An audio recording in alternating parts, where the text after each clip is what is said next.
Diwrnod 6. Ardal Caernarfon. Taith diwrnod 6. Day 6 navigation. Heddiw, dych chi'n mynd i Segontium, Caergors a Llanberis. Heddiw, byddwch chi'n ymweld â Chaer Rufeinig Segontium ar gyrion Caernarfon.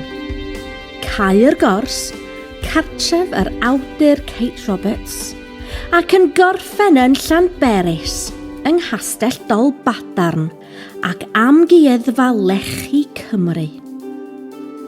Today you'll be visiting the Roman fort of Segontium on the edge of Caernarfon, Caergors, the home of author Kate Roberts, and finishing in Llanberis at Dolbadarn Castle and the Welsh Slate Museum.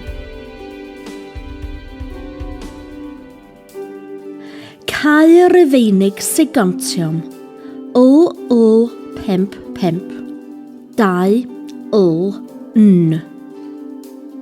Mae'r diwrnod yn cychwyn yng Nghaer Rufeinig Segontium. Cymerwch amser i archwilio'r safle ac ymweld â'r arddangosfa am hanes Segontium. Mae yna hefyd stori o'r Mabinogi, breuddwyd Macsen wledig, sydd wedi ei lleoli yn yr ardal hon. The day starts in Segontium Roman fort. Explore the site, visiting the exhibition about the history of Segontium. There is also the Mabinogi story, the dream of Macsen wledig, which is set in this area.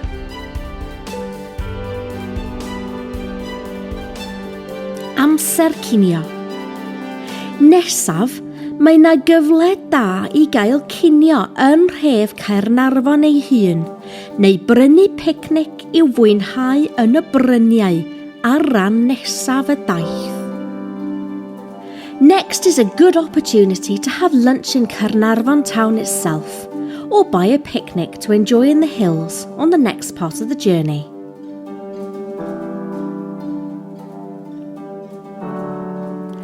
Gyrwch i Caergors, Rhosgadfan, ul-54, 7-e. Gadewch Caernarfon yn gyrru i'r de ar yr A487 trwy Bont Newydd.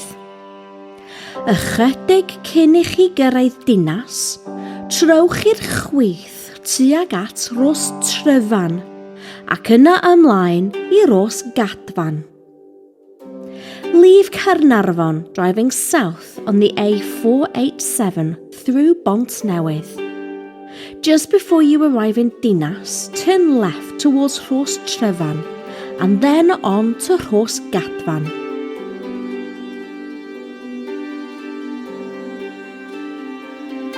Caergors. Efallai y bydd angen i chi dalu am fynediad os nad ydych chi'n aelod o Cadw. Archwiliwch y safle a'i hanes. You may need to pay for entry if you're not a member of Cadw. Explore the site and its history. Gyrwch i'r stop nesaf, Llanberis, ul-55, 4-t-y. Y ffordd hawdd, os nad oes gennych fap neu satnaf, ydy mynd yn ôl i Caernarfon ac yna i Llanberis ar yr A568. Y llwybr ychydig mwy diddorol yw i barhau i fyny'r ffordd dros y bryniau tuag at Waun Fawr. Mae cilfannau ar y ffordd hon gyda golygfeydd da drosodd i Ynys Môn.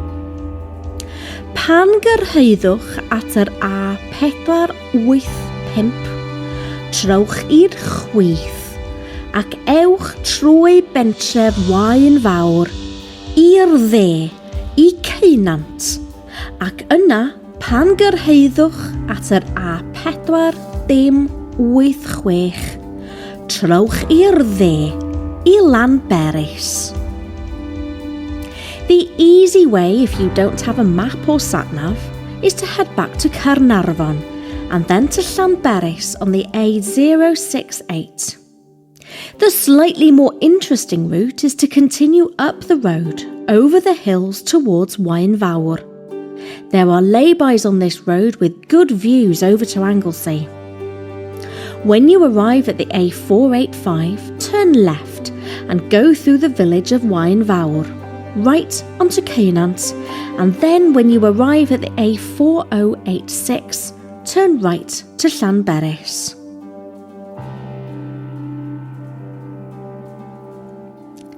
Castell Dolbadarn.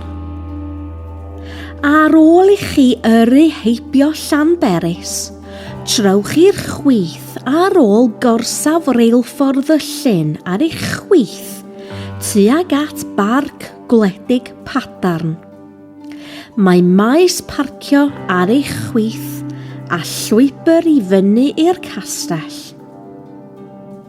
Once you've driven past Llanberis, turn left after the Lake Railway on your left towards Padarn Country Park.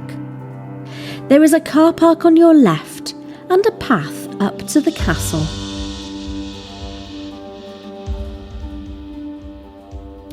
Amgueddfa Lechi Cymru. Os oes gennych amser ar ôl ymweld â'r castell, cerddwch tuag at y Parc Gwledig ac ymweld ag Amgueddfa Lechi Cymru. Bydd hyn yn rhoi mewnwelediad dyfnach I chi o'r byd y gwnaethoch chi ddysgu amdano yng Nghaer Gors. Mae caffi yn yr amgueddfa a rhai siopau bach yn yr ardal. If you have time after visiting the castle, walk toward the country park and visit the Welsh Slate Museum. This will give you a deeper insight into the world you learnt about in Caer Gors. There is a cafe in the museum and some small shops in the area.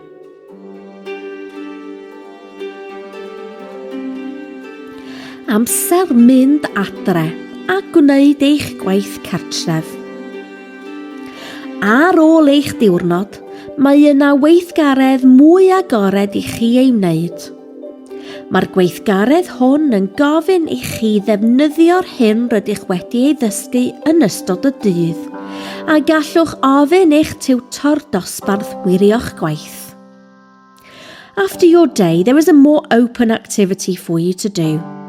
This activity asks you to use what you have learnt during the day, and you can ask your class tutor to check your work.